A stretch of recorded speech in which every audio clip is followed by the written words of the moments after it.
இன்னும் சொல்லியிருக்குங்க, இந்த பகவத்கீதையில் இந்த 17வது அத்தியாயம் மாதிரி ரொம்ப ஒரு மோசமான அத்தியாயம் எதுவும் கிடையாது. அஸ்ஸலாமு அலைக்கும் வரஹ்மத்துல்லாஹி வபரகாத்துஹு.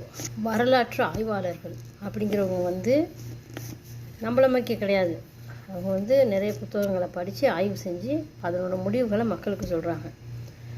இவர் பகவத்கீதையை ஆய்வு பண்ணியிருக்காரு. நம்மளுக்கெல்லாம் பகவத்கீதை அப்படின்னு சொன்னதுமே ஒரு விஷயம் ஞாபகத்துக்கு வரும்.